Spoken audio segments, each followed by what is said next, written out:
ವ್ಯಾಕರಣಾಂಶ. ಕೆಲವೊಮ್ಮೆ ನಾವು ಮಹಾಪ್ರಾಣಾಕ್ಷರವನ್ನು ಬರೆಯಬೇಕಿದ್ದಲ್ಲಿ ಅಲ್ಪ ಪ್ರಾಣಾಕ್ಷರವನ್ನು ಬರೀತೇವೆ. ನೋಡಿ, ಕನಿಷ್ಠ ಸ್ಟ ಇಲ್ಲಿ ಮಹಾಪ್ರಾಣಾಕ್ಷರ ಬರೀಬೇಕು ಸ್ಟಾವನ್ನು.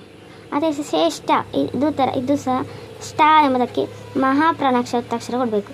ಸ್ವಚ್ಛ ಎಂಬುದಕ್ಕೂ ಚಾಕ್ಕೆ ಮಹಾಪ್ರಾಣಾಕ್ಷರದ ಒತ್ತಾಕ್ಷರ. ಉಚ್ಚಿಷ್ಟಕ್ಕೂ ಮಹಾಪ್ರಾಣಾಕ್ಷರದ ಒತ್ತಾಕ್ಷರ.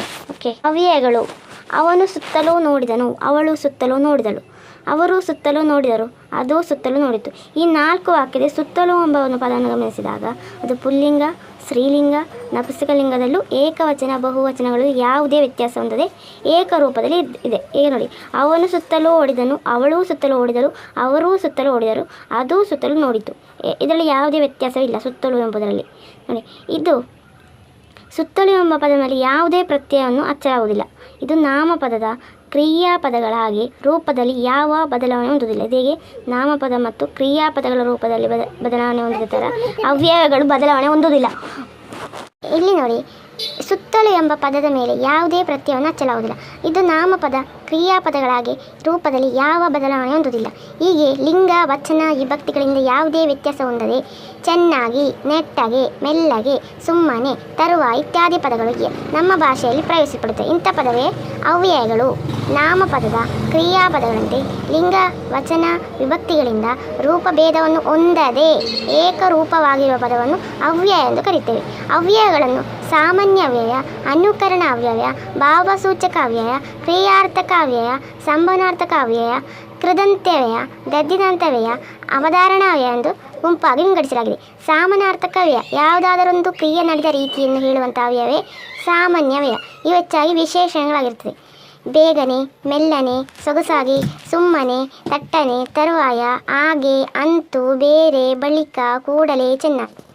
ಅನುಕರಣವ್ಯಯ ನಿರ್ದಿಷ್ಟ ಅರ್ಥವಿಲ್ಲದ ಧ್ವನಿ ವಿಶೇಷಗಳನ್ನು ತಾನು ಕಿವಿಯಿಂದ ಕೇಳಿದಂತೆ ಅನುಕರಣೆ ಮಾಡಿ ಹೇಳುವ ಪದವನ್ನು ಅನುಕರಣವೇ ಎಂದು ಕರೀತಾರೆ. ಚಟ, ಕರಕರ, ಚುರುಚುರು, ದಗದಗ, ರೊಯ್ಯನೆ, ಸುಯ್ಯನೆ, ಜಳುಜಳು, ದಡದಡ ಇತ್ಯಾದಿ. ಭಾವಸೂಚಕ ವ್ಯಯಗಳು ಮನಸ್ಸಿನಲ್ಲಿ ಉಂಟಾಗುವ ಕೋಪ, ಹರ್ಷ, ದುಃಖ, ಮೆಚ್ಚುಗೆ, ಆಕ್ಷೇಪ, ತಿರಸ್ಕಾರ ಇತ್ಯಾದಿ ಭಾವಗಳನ್ನು ವ್ಯಕ್ತಪಡಿಸುವ ಅರ್ಥವಿಲ್ಲದ ಕೆಲವು ಪದಗಳನ್ನು ಭಾವಸೂಚಕ ಅವ್ಯಯ ಎಂದು ಕರೀತಾರೆ. ಆಹಾ, ಬಳಿರೆ, ಅಯ್ಯೋ, ಓಹೋ, ಆ, ಓ ಇತ್ಯಾದಿಗಳು.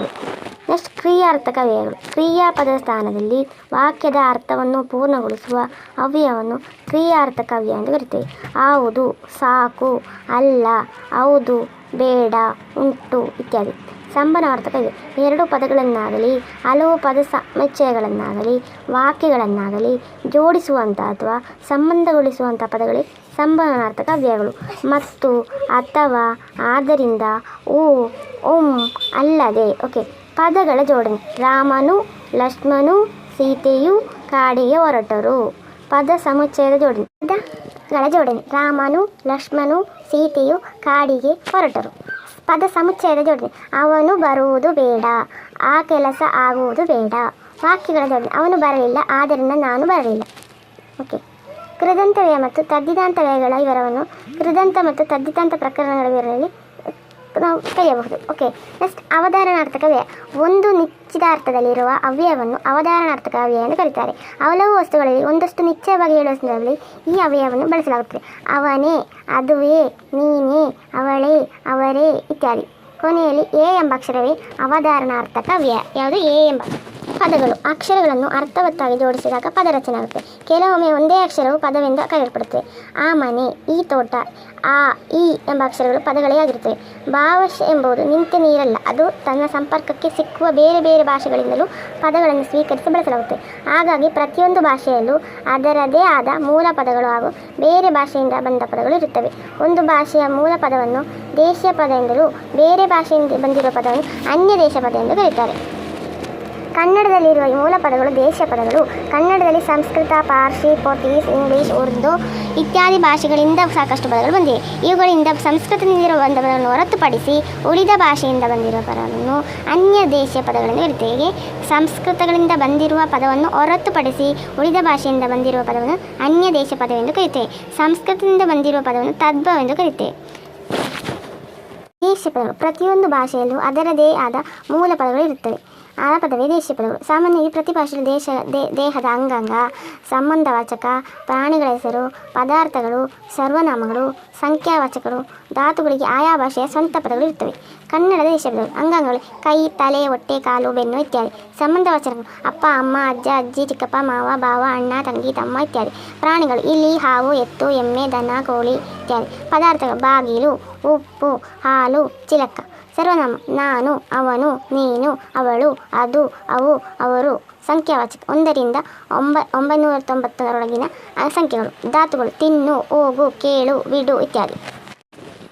ಎರವಲು ಪದಗಳು. ಸಂಸ್ಕೃತವನ್ನು ಹೊರತುಪಡಿಸಿ ಇತರ ಭಾಷೆಗಳಿಂದ ಕನ್ನಡ ಭಾಷೆಗೆ ಬಂದಿರುವ ಪದವನ್ನು ಎರವಲು ಪದ ಎಂದು ಕರೆಯುತ್ತೇವೆ. ವಿವಿಧ ಭಾಷೆಯಿಂದ ಬಂದಿರುವ ಪದ ಎರವಲು ಪದ ನೋಡಿ: ದಮ್ಮು, ಅಬಕಾರಿ, ರಸ್ತೆ, ದವಾಖಾನೆ, ದಲ್ಲಾಳಿ, ಗಲೀಜು, ತಕರಾರು, ತರಬೇತು, ಅನನಾಸು, ಸಾಬೂನು, ಚೊಂಬು, ಇಸ್ತ್ರಿ, ರಸೀದಿ, ತಾರೀಕು, ಇಲಾಖೆ, ದರ್ಜೆ, ಬಂದೂಕು, ಕಚೇರಿ, ಕಾರ್ಖಾನೆ, ಕುರ್ಚಿ, ಕಾಗದ, ಬಸ್ಸು, ಕಾರು, ಕಾಲೇಜು ಇತ್ಯಾದಿ. ತದ್ಭವ ಮತ್ತು ತತ್ಸಮ. ಸಂಸ್ಕೃತದಿಂದ ಕನ್ನಡಕ್ಕೆ ಸಾಕಷ್ಟು ಪದಗಳು ಬಂದಿವೆ. ಹೀಗೆ ಸಂಸ್ಕೃತದಿಂದ ಬಂದ ಪದಗಳಿಗೆ ಕೆಲವೊಮ್ಮೆ ಅಲ್ಪ ಸ್ವಲ್ಪ ಬದಲಾವಣೆಗಳು ಬಂದರೆ ಇನ್ನು ಕೆಲವು ಪೂರ್ತಿ ಬದಲಾವಣೆಗಳು ಬಂದಿವೆ. ಹೀಗೆ ಸಂಸ್ಕೃತದಿಂದ ಬಂದಿರುವ ಪದವು ತತ್ಸಮ, ತದ್ಭವ ಎಂದು ಕರೆಯುತ್ತೇವೆ.